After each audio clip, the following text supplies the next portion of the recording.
Certo. Então, nosso evento de hoje tratará sobre a desinformação ambiental, né? Convidamos o Reinaldo, especialista no assunto, para trazer luz sobre esse tema que é muito importante, né? Enquanto nós estamos assistindo aí no dia a dia os efeitos das mudanças climáticas. E esse evento faz parte do programa de ativismo digital da TechSoup, cujo hub é a HiveMind, que é essa plataforma online colaborativa que vocês fizeram o cadastro, enfim, para acessar ao link desse evento. O programa de ativismo digital da TechSoup, ele existe desde 2018 e oferece conhecimento, ferramentas, tecnologia e oportunidades de networking para organizações da sociedade civil em todo o mundo. Começou ali na Europa Oriental, na Europa Central, se expandiu para a África, a África Ocidental, a África do Sul e agora está disponível aqui no Brasil. Nós também temos um parceiro na Colômbia que está liderando a implementação desse projeto na Colômbia. A HiveMind, se a gente for traduzir esse termo, significa mente de colmeia, né? A gente escolheu esse termo porque faz referência a essa mente coletiva, nessa plataforma colaborativa online que a gente está desenvolvendo e traduziu aqui para o Brasil, onde ativistas, organizações da sociedade civil, educadores, enfim, pessoas engajadas em assuntos de relevância podem trocar experiências, aprender por meio dessas experiências. Nós também disponibilizamos recursos nessa plataforma que vão auxiliar e dar munição para que essas pessoas, esses agentes possam de fato atuar de forma a mudar a realidade da sociedade. Os pilares da nossa plataforma é a segurança digital, as campanhas online, o combate à desinformação, a resiliência pessoal e organizacional, as narrativas positivas e a alfabetização midiática. A nossa premissa é pense globalmente, haja localmente. Ou seja, os conteúdos eles são feitos com base em experiências internacionais, mas eles são adaptados para a nossa realidade, são contextualizados para que façam sentido aqui para a realidade brasileira.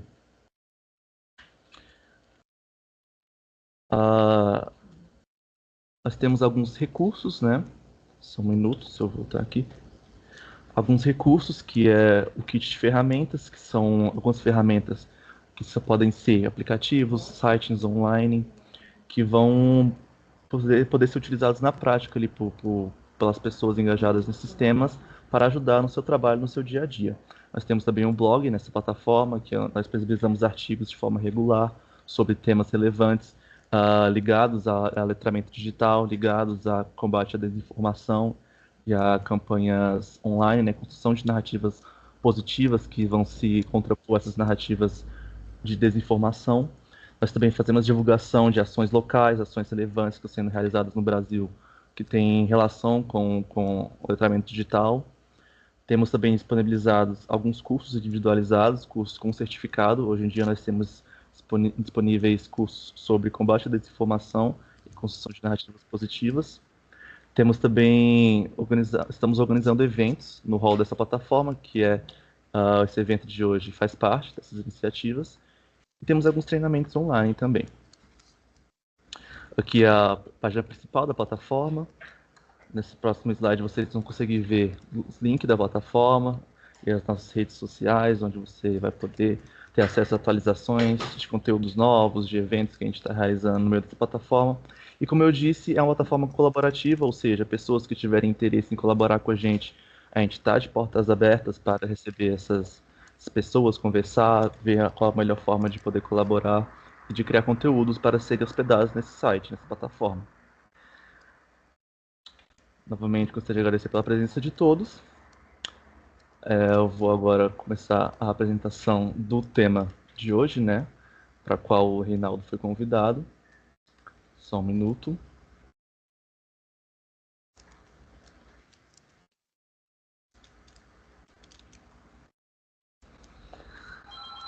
Então, o Reinaldo, ele é um jornalista com mais de 2 décadas de experiência na área de sustentabilidade, cidadania e meio ambiente.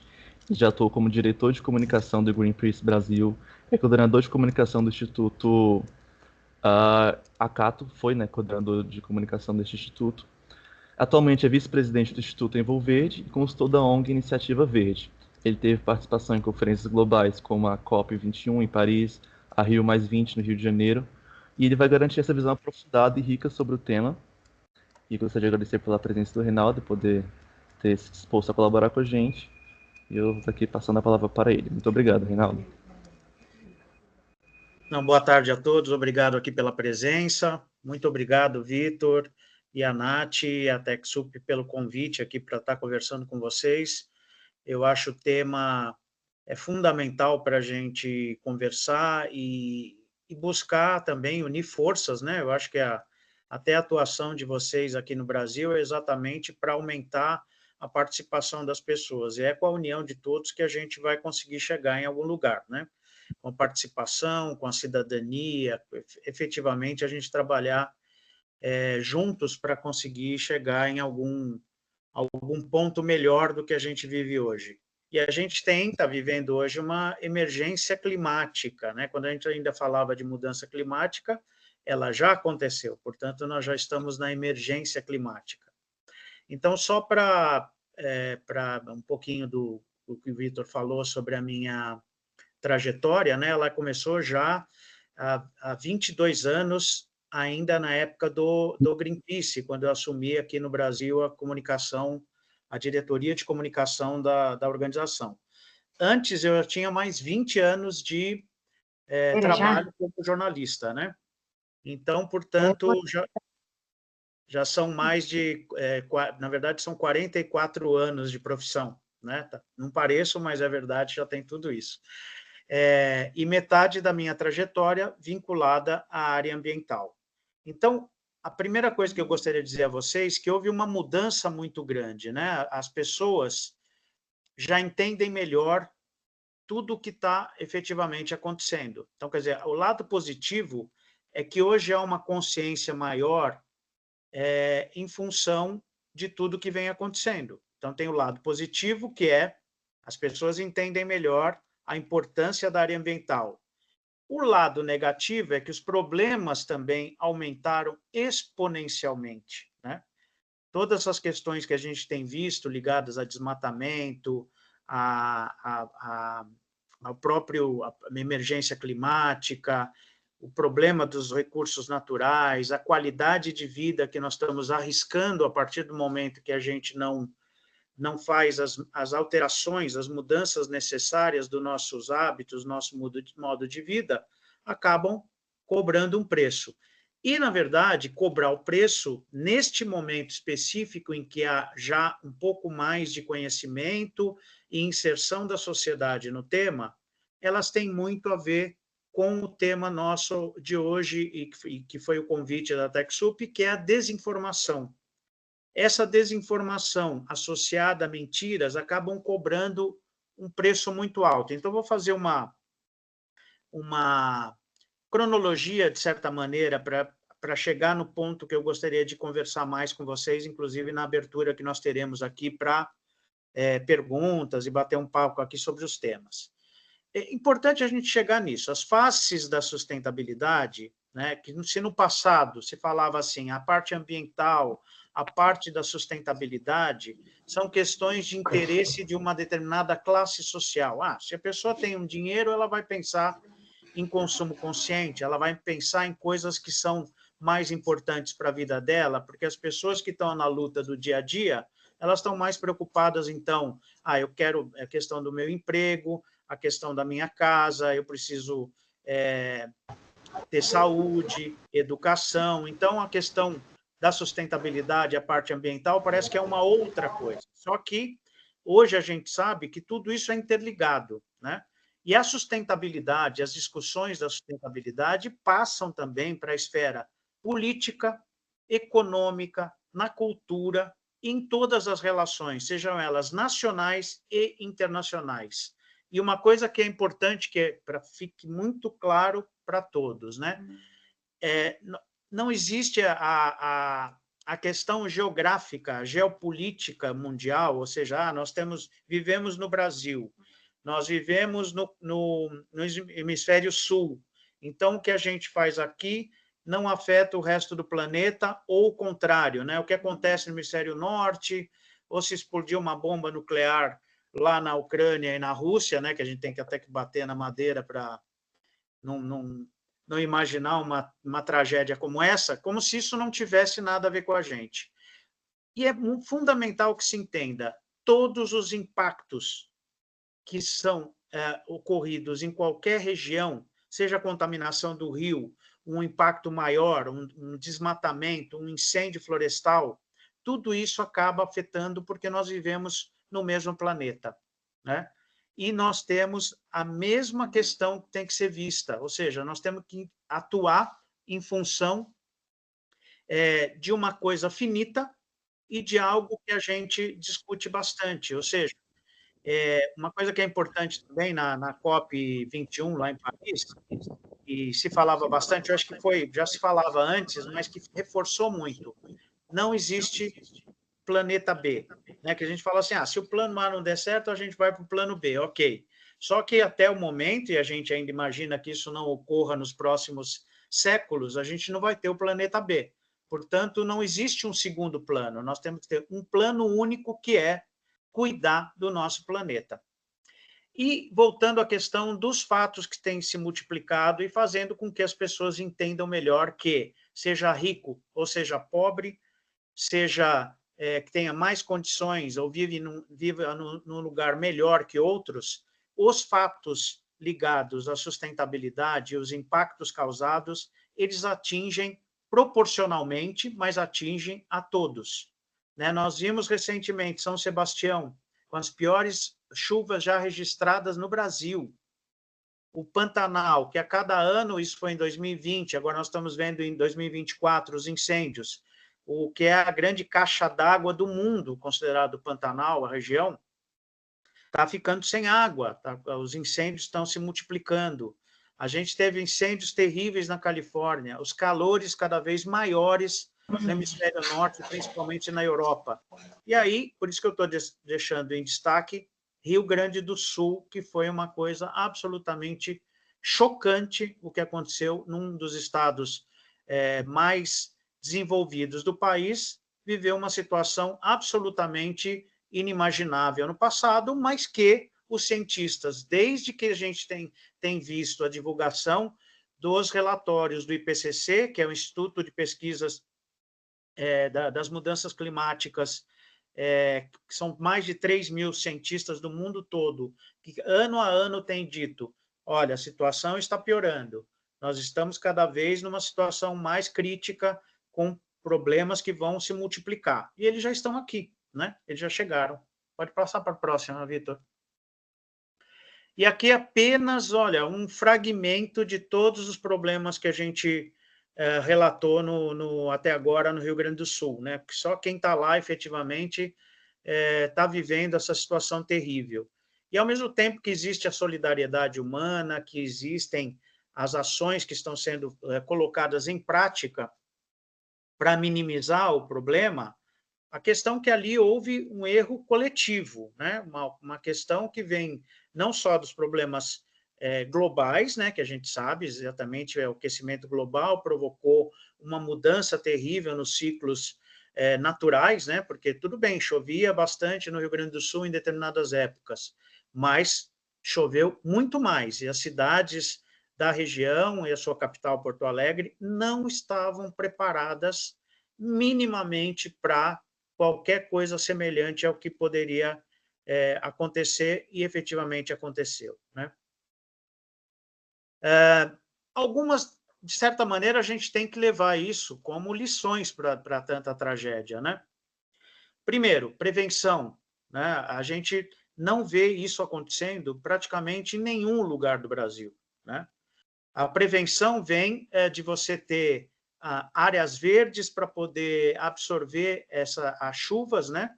E melhorar a qualidade também do ar nas cidades, você ter preservar suas áreas e também se preocupar um pouco também de como absorver a água da chuva, ou seja, as nossas cidades, principalmente as grandes cidades, elas são extremamente impermeáveis, né? O fato de ser impermeáveis, você não tem por onde correr a água, então ela vai subir e vai atingir as pessoas, né? E trazer grandes consequências. A resiliência que nós vamos ser obrigados a ter também, que infelizmente é uma coisa que a gente deveria, na prevenção, evitar que nós tivéssemos a questão da resiliência, é muito também, por exemplo, o que nós temos visto, assim, vamos reconstruir a cidade. Reconstruir a cidade sob as mesmas estruturas, você não está resolvendo o problema, né? Você não está enfrentando o problema, mas sim simplesmente deixando com que a coisa volte a acontecer, né? Talvez até de maneira pior do que já aconteceu. Vamos chegar um pouco agora na parte em que nos interessa nessa conversa, que é o combate à desinformação, né? A informação, não, ainda na outra, Vitor, por favor, só voltar um pouquinho. É a Nath ou o Vitor que está... É o Vitor mesmo? A informação, ela é fundamental porque as pessoas, neste momento, elas precisam estar juntas, né?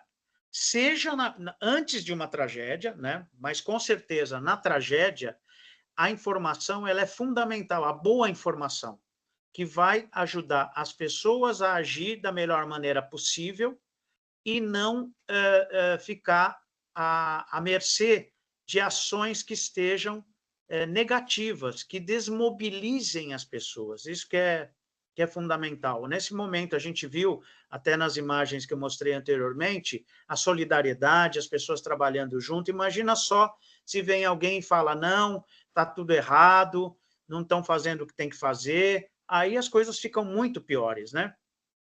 E aí você tem também, nessa visão de futuro, de pensar exatamente todas essas questões aqui sendo colocadas para frente. Ou seja, já que aconteceu, nós temos tragédias que estão acontecendo e problemas que estão ocorrendo, ou seja, não só na localidade onde houve a tragédia, mas também outras localidades do país que assistiram chocadas essa situação, o que pode ser transformado nas suas realidades, né? Não só na cobrança das autoridades, né? Até mesmo da iniciativa privada, também das empresas, que têm uma grande responsabilidade, mas também no aspecto da cidadania. Né, Nath? A gente estava conversando antes a importância que existe a cidadania, a participação pessoal, individual das pessoas. Né? Não são só ações governamentais, mas nós temos a nossa responsabilidade dentro da nossa capacidade de agir. Então, dentro dessa visão de futuro, a gente tem que pensar o quanto o nosso ambiente, o quanto a nossa vida, ela precisa também sofrer algumas transformações para que nós possamos enfrentar esses novos cenários criados pela emergência climática, tá? Então, volto a repetir só uma coisa importante. Ela não é mais mudança climática, ela é emergência climática, que a mudança, infelizmente, ela já aconteceu. Próximo. E aí, como eu disse um pouco antes, mas o negacionismo, a partir do momento que você começa a colocar em dúvida o que eu falei para vocês antes, os relatórios do IPCC, quando são mais de 3.000 cientistas do mundo, das áreas mais diversas, que fazem enormes pesquisas, grandes pesquisas de décadas, que eles chegam à conclusão de que nós estamos vivendo um momento especial da nossa história, que nós temos o aquecimento global, que nós temos uma emergência climática, que nós não podemos continuar desmatando as nossas áreas verdes, as nossas florestas, porque elas são uma proteção para nós, não só para o meio ambiente, que eu diria fauna e flora, porque elas são parte de nós, né? Não são a parte, como antigamente a gente até pensava, né? Falava de ecologia é uma coisa, o ser humano é outra. Não, estamos todos integrados no mesmo planeta e as mesmas questões nos interessam a todos, né? E também que a gente tem que fazer as transformações na maneira como a gente consome, como a gente produz, porque o desenvolvimento que nós temos, que vem desde o século XIX, a partir da Revolução Industrial, que foram importantes, né? A gente sempre destaca isso na Envolverde, que a gente teve um desenvolvimento que realmente criou condições para o planeta e para a vida das pessoas melhorar. Só que agora a gente vê que ele é um desenvolvimento insustentável. E, portanto, a gente precisa fazer mudanças. Então, quando a gente entra na questão do negacionismo, se a gente tem todas essas questões e aí a gente ainda fica duvidando, o que acontece é que você desmobiliza. Ah, se não é verdade, por que eu tenho que fazer algumas coisas? Por que eu tenho que ter algumas ações? Por que eu tenho que me posicionar dessa maneira e centrar forças e esforços na direção de um mundo mais sustentável, se ele não é verdade? Não é? Então, quando você nega, você prejudica também a mobilização e o entorno das mesmas propostas, porque hoje nós precisamos ter isso. E essa última questão que eu coloco, que eu considero hoje muito importante pelo fato, não só do Brasil, que a gente sabe que existe uma polarização política muito grande, né? Duas visões bastante distintas com relação ao nosso futuro político e econômico, mas que também a gente vê isso, esse cenário também mundialmente, né? A gente vê que há uma polarização em muitas outras partes do mundo, a gente vê tanto na Europa, Estados Unidos, isso é muito claro. E quando você entra na questão da sustentabilidade, da emergência climática, como sendo uma questão ideológica, isso contribui muitíssimo para desmobilizar. Porque, em teoria, há uma questão que se coloca muito de que, quando você fala contra por exemplo, contra o consumo, mas essa é uma pauta, então, da esquerda. Só que, na verdade, na área da sustentabilidade, a gente fala em problema do consumismo, né? Consumismo é diferente de consumo, porque todos nós consumimos. Só que o consumismo é consumir errado, é consumir demais, é desperdiçar demais. Isso traz consequências muito grandes. E essa questão não é ideológica. Você fazer transformações dentro do capitalismo, que seja um capitalismo mais consciente, que colocando a iniciativa privada, as empresas para agir de uma melhor maneira, ou seja, indo para, por exemplo, energia limpa e renovável, evitando os desperdícios na sua cadeia produtiva, evitando, por exemplo, fabricar produtos que façam mal tanto ao meio ambiente como à saúde humana. Isso tudo não tem uma característica ideológica, né? Isso é uma questão de sobrevivência nossa. Nós vamos poder continuar nos desenvolvendo, mas os critérios têm que ser outros do que vinham do século XIX. Se nós estamos no século XXI, nós não podemos ter a cabeça no século XIX. Nós temos que ter vamos consumir alucinadamente sem mudar os padrões do que tem nos trazido consequências cada vez piores. Portanto, essa transformação ela é necessária e não necessariamente tem que haver qualquer tipo de mudança num regime socioeconômico. O que tem que haver é uma adaptação, minimamente que seja, para que a gente passe a ter um desenvolvimento mais sustentável e menos predatório dos nossos recursos naturais. E aí, o que as mentiras cobram um preço, né? Na verdade, quando você fala do negacionismo, é você negar as coisas. Eu não acho isso, eu não acho que tem nada de emergência climática, o mundo sempre foi assim e tal. E aí você tem uma questão que chama distorcer números. Então, quando fala, até um dos filhos lá do ex-presidente fala, não, mas aqui está frio, está 10 graus aqui, então cadê o aquecimento global? Né? Quer dizer, é uma coisa estranha, porque não é que em nenhum momento você está 10 graus ou algum lugar vai nevar. Não significa que as coisas elas não ocorram, né? Elas ocorrem, elas continuam a existir.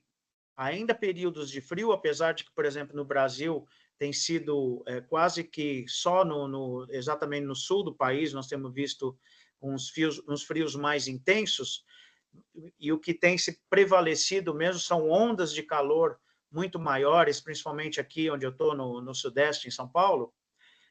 Você tem alguns dias de frio, porque nós estamos no inverno, mas, em geral, nós temos tido ondas de calor e as temperaturas médias cada vez maiores, né?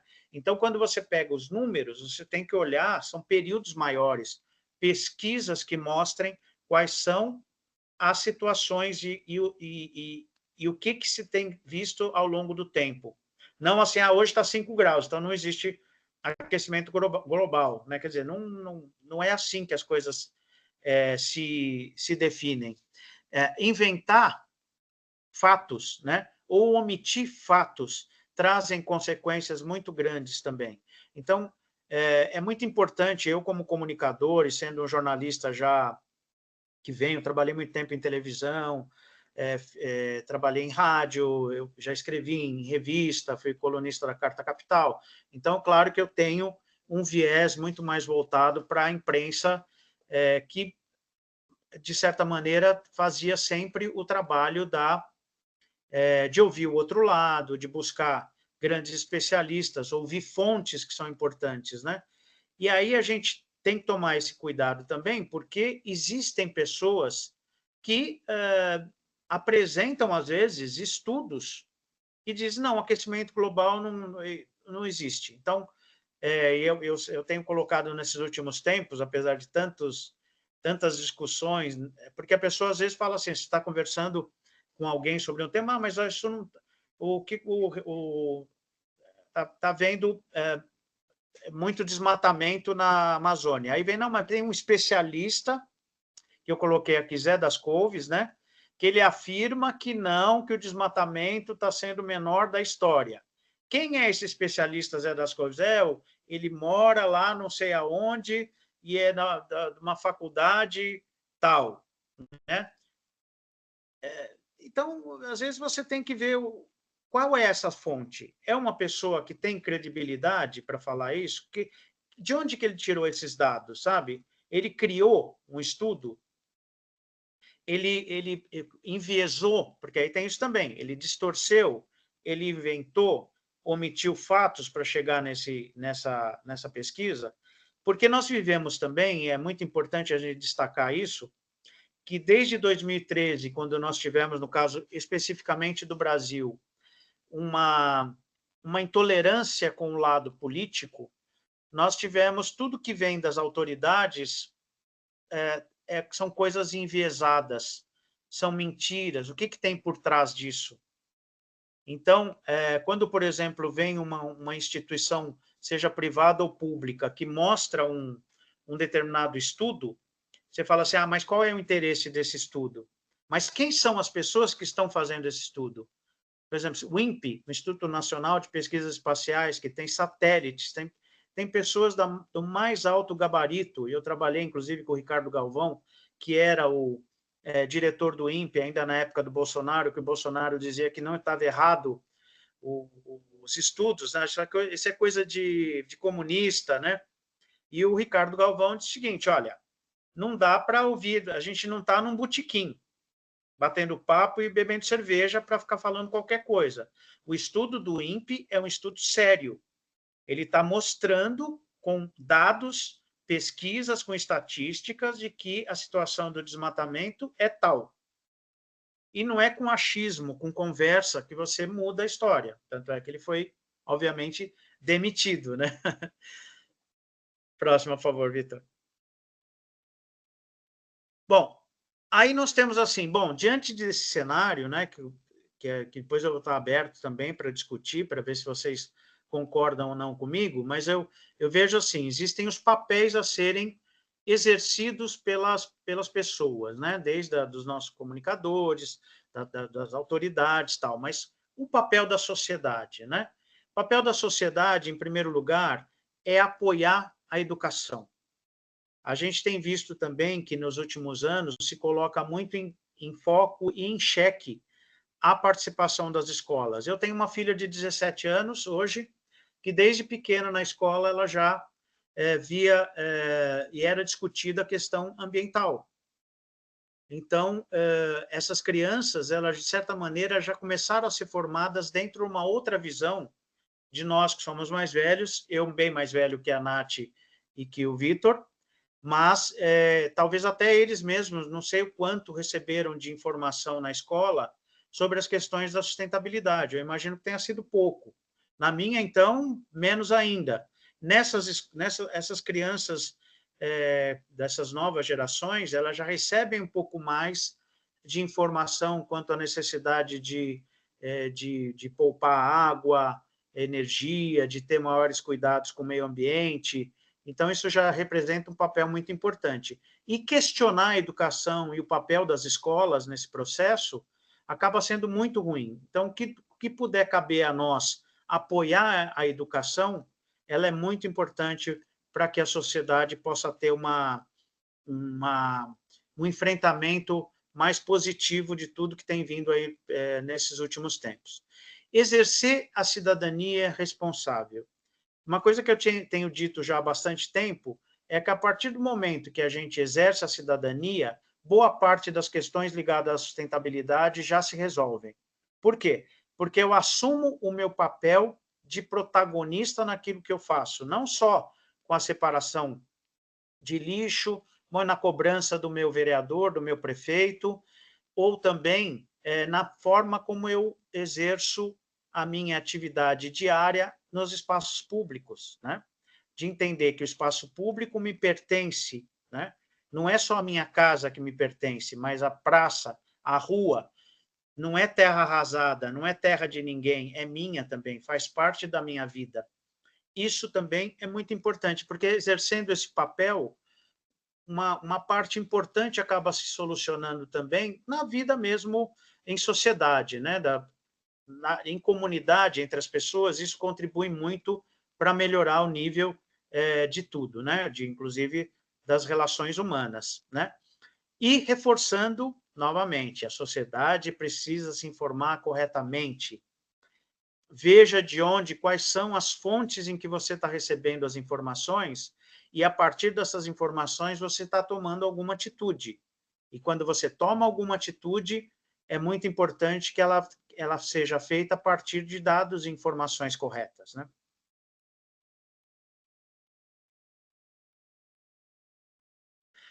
Aí um pouco mais da nossa área, né, que é mais a minha, como comunicador, e que estou enfrentando isso há muitos anos, né?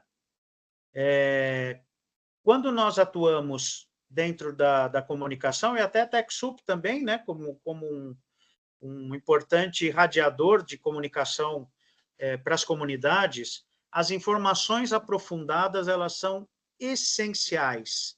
O que significa isso? A gente precisa ter, não, por exemplo, quando você analisa a tragédia no Rio Grande do Sul, só ficar com a superfície, com os problemas que estão ocorrendo. Até eu acho que vocês devem ter visto aí, quando a tragédia começou a ficar mais clara, e aí as autoridades tentando se explicar, com alguns memes diziam o seguinte: olha, não é o momento de se buscar culpados. Aí estava lá, assinado os culpados, ou os responsáveis. Né? Portanto, a gente precisa sim ter informações aprofundadas e não só ficar na superfície do problema, sabe? A gente avançar mais para entender por que determinadas questões aconteceram, né? Ter explicações detalhadas, e também é muito importante, e não é fácil. Olha, quando teve o Congresso de Jornalismo Ambiental, em 2018, foi aqui em São Paulo, na Unibis Cultural, eu, inclusive, mediei uma mesa com várias pessoas que já trabalhavam as redes sociais, isso há 6 anos, né? E ali a gente via o seguinte, que as explicações e as mensagens que eram colocadas principalmente pela extrema-direita é assim: hoje está sol, está um calor aqui, ou está um ventinho frio. Então, não tem nada de aquecimento global, por exemplo. Então, é muito fácil você simplesmente jogar uma informação, e aí o outro lado, para aquele que tem que comunicar corretamente, vai dar uma mensagem muito maior, muito mais complexa, até porque, para você explicar as coisas de maneira mais positiva, elas precisam ser mais detalhadas. Só que, ao mesmo tempo, elas precisam ser mensagens que cheguem nas pessoas, né? Sem serem simplórias, mas mesmo assim mensagens que sejam capazes de chegar à população e à sociedade, para que as pessoas entendam também. Esse é um grande desafio nosso, da comunicação, que seria mais mainstream, mais a comunicação institucional, mas é muito importante a gente conseguir fazer com que essas mensagens cheguem nas pessoas de uma maneira que elas entendam, né? As fontes, eu cheguei a já destacar isso, que fontes confiáveis, ou seja, quem é a pessoa que está falando isso, né? Que tipo de background, que tipo de qualidade, capacidade essa pessoa tem para simplesmente dizer o que ela está dizendo. Então, se ela tem, você tem que acreditar. Então, aquilo que eu tinha dito antes em relação à política, né? Então, tudo que as pessoas falam, tudo que as instituições falam, tudo que as autoridades falam, eu vou colocar sempre em dúvida. Aí fica muito difícil você conviver, né? Tudo tem segundas intenções, né? Por que, na verdade, a gente tem que colocar o cinto de segurança? Se não colocar o cinto é multado. É porque a indústria dá multa. Então, quer dizer, não é importante ter o cinto de segurança? Ele não tem uma função importante? Não, mas isso é para o prefeito tirar dinheiro nosso. Então, a indústria dá multa. Então, quer dizer, eu não tenho que ser responsável, eu não tenho que fazer o que é correto, porque existe isso. Então, tudo é questionável, tudo é questionado. E é muito complicado você viver em sociedade em que tudo você desconfia, porque você não vai buscar as fontes que são efetivamente confiáveis para te dar as informações. Isso vale para sustentabilidade e vale também para qualquer outra comunicação que traga importantes caminhos para a gente trilhar, né?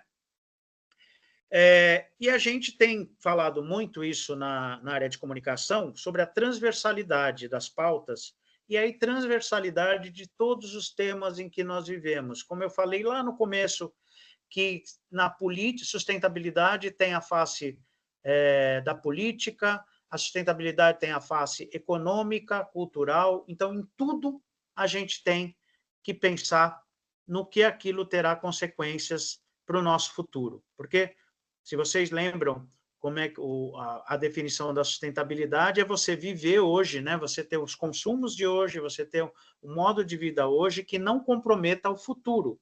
Ou seja, não podemos destruir as coisas hoje para que os nossos filhos e netos não possam ter uma vida com qualidade também. Uma boa água para beber, um bom ar para respirar, e não viver as tragédias que a gente começou a viver nesses últimos tempos, né?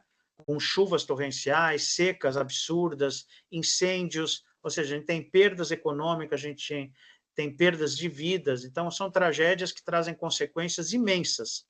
Então, a gente precisa efetivamente, tem tudo que nos leve a unir esforços para que a gente viva e trabalhe junto para a solução dos nossos problemas, sem vieses ideológicos, sem vieses de linhas de pensamento que são contrárias, né? Vamos pensar juntos em caminhos para solucionar um problema que já existe, portanto, não é uma questão que virá, mas que já veio, né?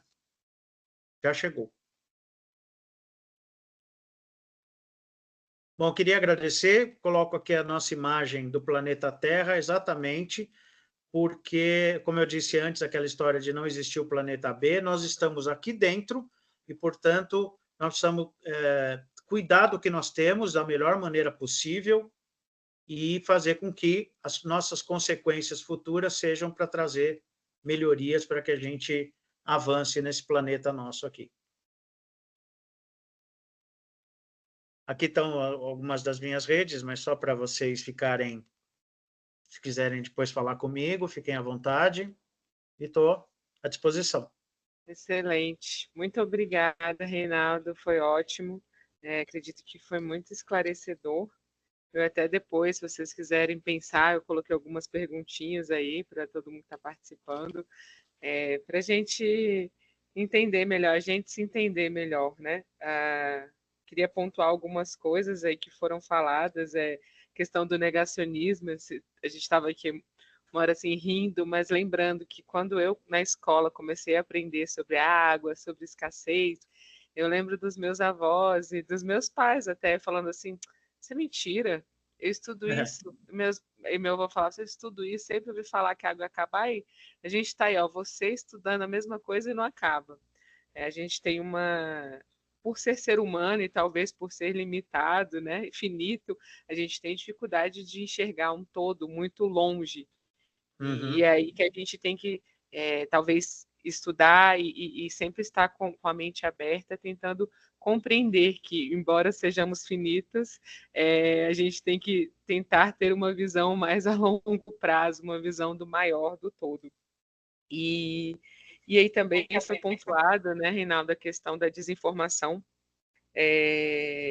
E só para lembrar que a gente também tem esse curso aqui no Hive Mind, você faz ele só online, você que dita o seu tempo, e que se chama Combatendo a Desinformação. Então a gente precisa, né? Assim, eu acho que todo mundo que está aqui não é novidade que a gente tem que duvidar das fontes, mas como, né? Então, eu acho que esse é um curso que é muito legal, é um curso rápido e que você consegue fazer. O Vitor colocou aí também o link desse curso, e também puxando a questão de não só entender a desinformação, começarmos a ser mais críticos, mas também essa questão de ensinar, né? De ter uma narrativa, e aí puxando, a gente nem combinou, né, Reinaldo? A gente também tem esse curso que foram os 2 primeiros que a gente lançou, que é o de Construindo Narrativas Positivas, que também o Vitor colocou aí, porque a gente também tem que aprender, a gente como sociedade, e a gente tem aqui muitas ONGs, organizações e também estudantes, enfim, como cidadão, como organização social, a gente também tem que aprender a expor as nossas ideias. Às vezes a gente quer expor debatendo, brigando com o outro, rebatendo o que o outro disse, e aí a gente tem esse construindo narrativas positivas, que é uma forma de você conversar com o seu público, dar uma informação que ele possa aceitar melhor. Enfim, eu vi que algumas pessoas, tinha uma pessoa que tinha levantado a mão. Se vocês quiserem fazer alguma pergunta, sintam-se à vontade para perguntar, para a gente conversar. Não sei se foi Jéssica, não sei se ela está mais aqui. Eu tinha uma pergunta. Por favor. Bom, eu não sou jornalista, não sou da área de comunicações. Uma vez conversando com um rapaz que fazia trabalhos jornalísticos, ele não era jornalista, mas fazia trabalhos jornalísticos para órgãos de imprensa na área de cultura. Ele me falou que no governo Barack Obama, acho, por volta de 2012, a NASA enviou um memorando, um protocolo para o governo americano, recomendando a construção de bases humanas em outros planetas. Isso era emergente. Não necessariamente por causa do aquecimento global. Existem várias possibilidades que poderiam extinguir a vida na Terra. Eu não sei se essa informação é verdadeira. Tive dificuldade de checar. Gostaria até, se vocês pudessem checar isso para mim. Mas minha pergunta é meio provocativa. Será que não tem uma elite achando que existe um planeta B? Na verdade, o Elon Musk, né? Só que ainda não conseguiu viabilizar nada semelhante, né? Eu não sei se existem coisas, mas aí entra naquilo que a gente estava falando, que até podem existir coisas, a gente sabe que existem interesses em muitas situações diferentes. Mas é aquilo que você, por exemplo, eu lembro na Covid, né? Ali, então, foi uma coisa, assim, alucinante. Aliás, muita gente perdeu parafusos na cabeça em função da pandemia. E um deles era assim, olha, então isso aí foi provocado os grandes laboratórios para ganhar dinheiro. Quer dizer, eu, do meu lado aqui, eu não sei o quanto é. Agora, nós temos que tomar a vacina, porque é uma questão de sobrevivência. Se tem coisas lá atrás, a gente não sabe.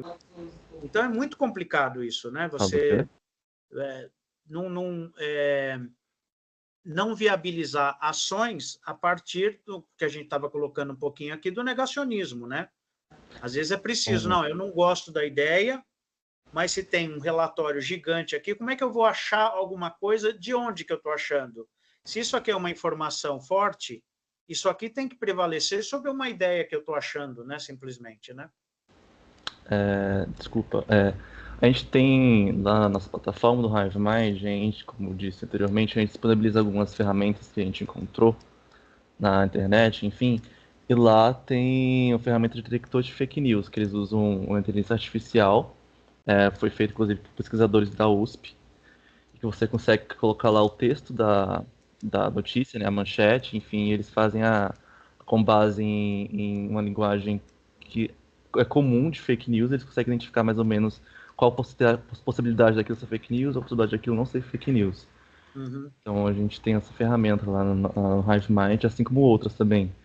Se vocês puderem explorar, acho que muitas serão úteis aí nessa batalha do dia a dia contra a fake news, né? É que eu vejo, às vezes, Vitor, que, por exemplo, existem ferramentas, e existem até sites contra, né, e o de vocês também, em relação a fake news, ou seja, uma informação distorcida que está sendo colocada, e você fala, não, isso aqui não é verdade.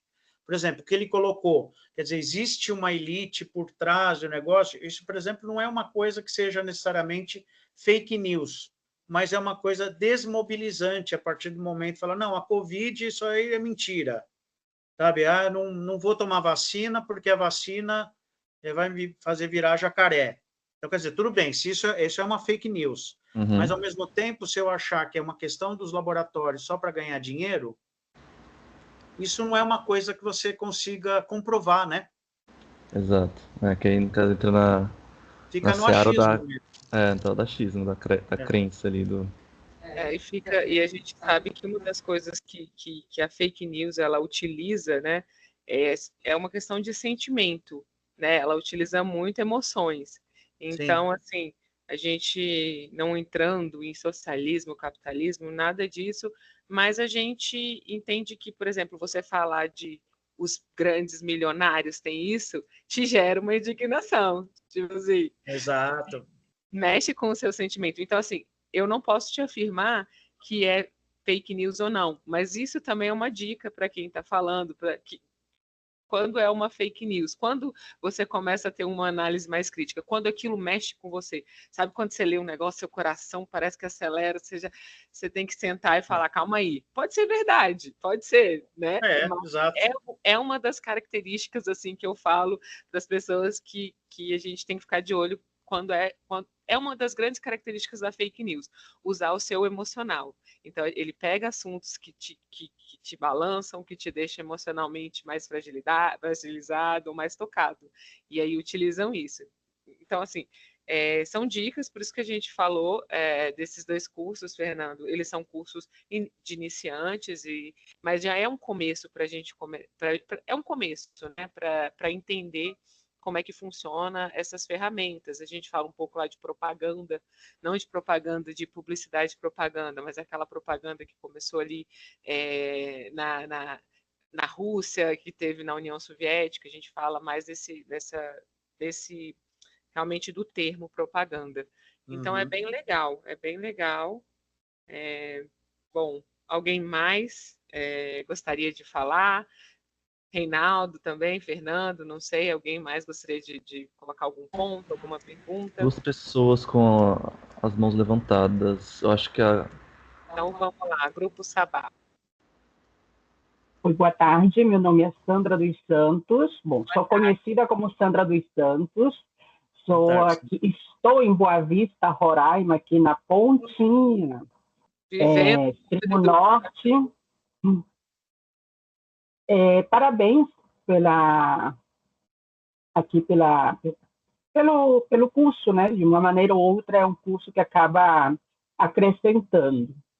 Só para situar vocês onde eu vivo, aqui 77% da população é considerada da extrema-direita, portanto, tudo que você falou aí é coisa da esquerda.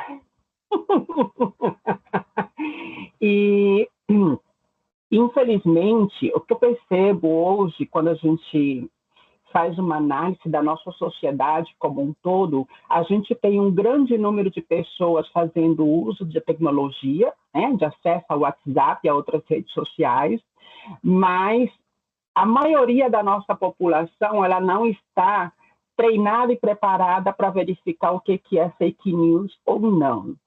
E, infelizmente, grande parte da nossa população acaba se alimentando das fake news, tomando elas como verdadeiras, elas acabam se tornando verdadeiras, porque ela acaba sendo uma crença da população, e eu considero isso um verdadeiro retrocesso, né?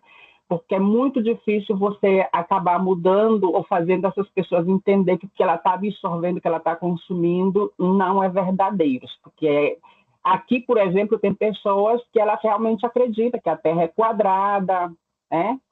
Que a vacina ela está sendo propagada, ela está sendo disseminada para acabar com uma parte da população. Algumas ainda acreditam que a vacina tem imã, tem material, produz também o infarto. A gente tem várias conversas, como nós trabalhamos aqui na ponta com população vulnerável, grande parte delas são venezuelanas, imigrantes venezuelanas. Então, a nossa população que a gente atende, ela é bem limitada do ponto de vista instrucional. Gostei muito, inclusive, do material que tem no site para a gente verificar se as informações são verdadeiras ou não. Parabéns também. E me sinto assim, né, às vezes um pouco desolada, porque eu vivo dizendo, isso é fake news, não acredito em tudo que chega no celular, pelo amor de Deus, vamos verificar, não é isso, né? Inclusive, aqui a gente está sendo bombardeado com a questão das eleições da Venezuela, a gente não sabe em dado momento o que é verdadeiro, o que não é verdadeiro. Como eu conheço muito lá, então eu acabo fazendo um filtro, mas quem não conhece acaba, né, acreditando em tudo que é divulgado. Eu agradeço mais uma vez ao palestrante, parabéns. Eu acredito que é importante. Aqui em Roraima nós estamos vivendo uma situação bem delicada, tanto de clima quanto do crescimento absurdo das regiões de garimpo, que tem contaminado a maioria dos rios que atravessam Roraima, estão contaminados. Então, nós temos aqui uma situação bem difícil.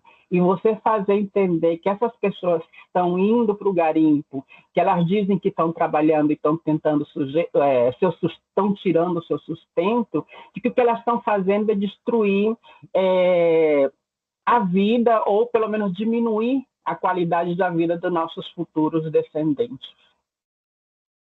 É isso, muito obrigada. Desculpa aí, eu falo bastante. Foi, ó, é Fátima, né? É Fátima? Sandra. Perdão, Sandra. Muito obrigada pela sua participação, é verdade. Tem um recado. Queria só comentar uma coisa. Foi antes da pandemia, eu não lembro exatamente qual foi o ano, se foi 16 ou 2017, eu estive como consultor do Sebrae em Boa Vista com pequenos e médios empresários da região, que foi interessante, porque tem a coisa da fake news, não da fake news, mas eu acho que da desconfiança mesmo da sustentabilidade.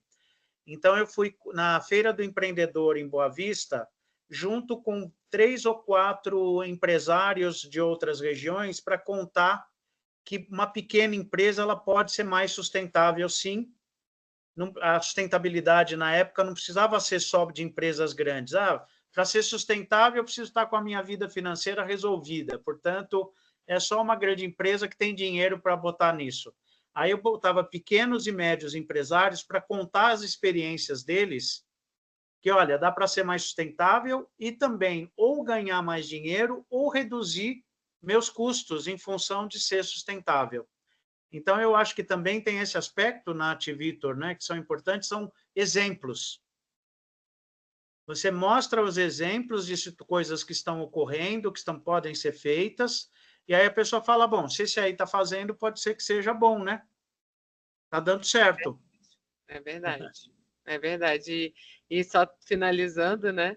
É aquela história, que tem um dito, uma mentira contada 1000 vezes vira uma verdade, né? Então a gente tem que tomar muito cuidado. Acho que o próximo é o do Milton, por favor. Acho que está conseguindo habilitar o seu som.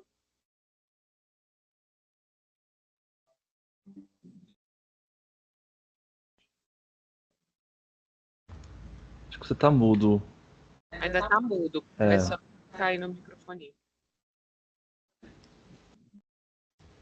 Agora sim. Tá ligado agora? Tá. Sim.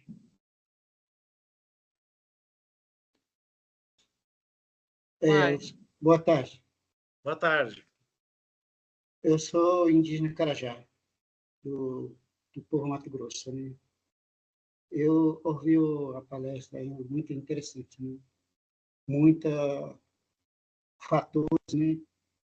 Mas muitos fatores que contribuem, né, ao aquecimento global, se tratando do mundo, né? De vários países, né? Que tem suas políticas, né? Tem sua constituição, né?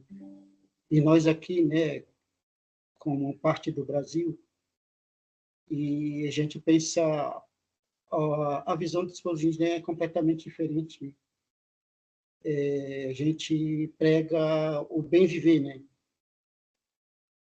O que resume tudo, o que tudo acontece em cada país, e inclusive aqui no Brasil, ataque ao direito dos povos indígenas, aonde resta as florestas, está no Congresso, né?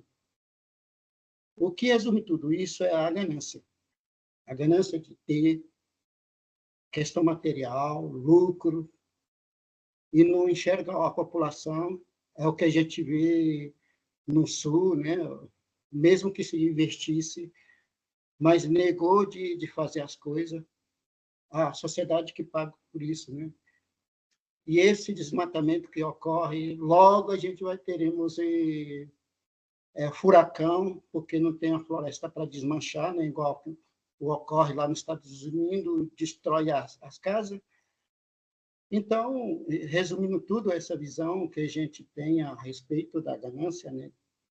Que a gente tenha todas as informações, tanto de estudo, tantos especialistas falam, né?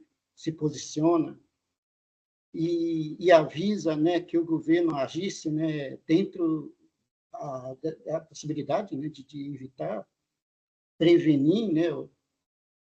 Como vocês apontaram que existe essa pessoa que nega dentro do governo, né? Que a gente viveu 4 anos, né? Que destruiu tudo que protegia, né? Inclusive a lei que protegeu o direito dos povos indígenas, né? E hoje a gente está pagando, a gente está agora dentro do Congresso, do STF, né? A inconstitucionalidade está lá, né? E mesmo sabendo Gilmar Mendes, que falou na sua posição lá no plenário onde se decidiu em matéria de constitucionalidade, tentou induzir os seus colegas para votar nele. No final da história, votou com a maioria, agora colocou a Câmara de Reconciliação, né? Que é uma vergonha, né? Mesmo que fizesse um acordo, nunca vai ser superar a Constituição. Então, a Constituição está em jogo, onde sendo atacado. Você vê como se posicionam os líderes da Câmara das duas casas, né, que disputam o orçamento secreto. É tudo onde se negocia, onde se decide a questão do povo indígena e do povo brasileiro. Então, tudo se resume à ganância. Será que o pessoal que desmata a floresta e o cerrado beneficia diretamente o povo? Não, eles levam lá no outro país. O que destrói ilegalmente na terra indígena, rouba o que tem, ao interesse do Elon Musk, acha que é interesse de alguma coisa? Tem sim, tem de produção de carro elétrico, que só o Brasil tem. Então, tudo resumindo, toda essa relatividade, a gente tem esse grande missão, né, que a gente entende, que a gente estuda, a gente se informa, e essa questão de mentira tem vários fatores, né? Tem gente que mente por clique, ganhar por clique, para induzir, para ter esse ganho, e outro faz porque tem interesse por alguma coisa mais fácil de ter acesso, né? De tomar o direito dos outros, essa questão. Então, é muita questão em cima dessa notícia veiculada, né? Então, pessoa que não é estudado, pessoa que já não liga as coisas, acaba acreditando, porque a informação chegava pela televisão, hoje chega pelo celular, que é o WhatsApp, os outros mecanismos de rede social, a mentira chega. Por outro lado, é a questão espiritual, né?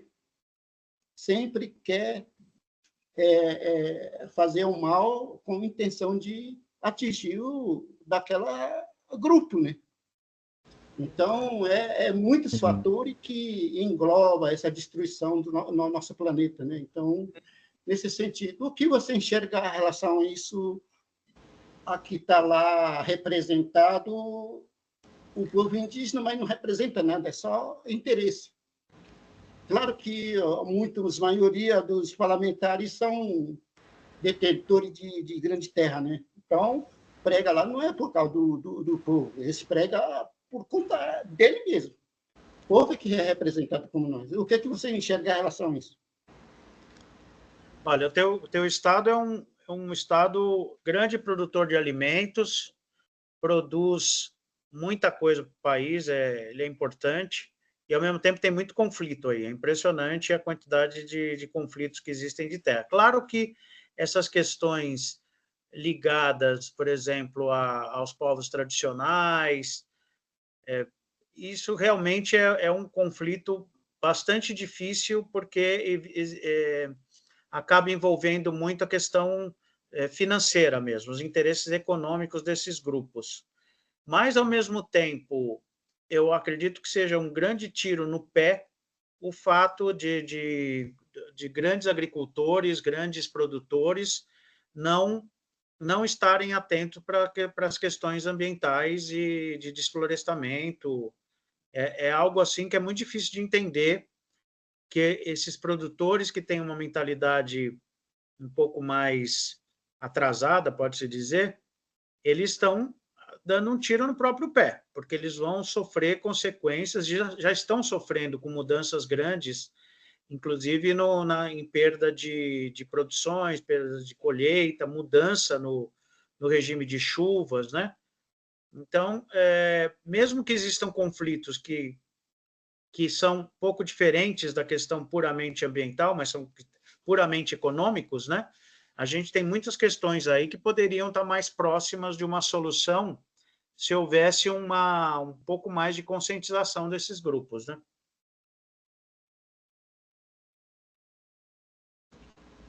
Exato. Muito obrigado aí pela participação do Milton. Mas alguém gostaria de acrescentar alguma coisa? Não? Então, gostaria de encerrar aqui o evento. Agradecer novamente a presença de todos. Espero que tenha sido um momento de bastante aprendizado, que a gente possa replicar aí o que a gente viu hoje no nosso dia a dia, enfim, na transformação da nossa sociedade, de forma a garantir um desenvolvimento mais sustentável, né, para os nossos descendentes, enfim. Gostaria de agradecer, Reinaldo, por aceitar fazer parte desse projeto.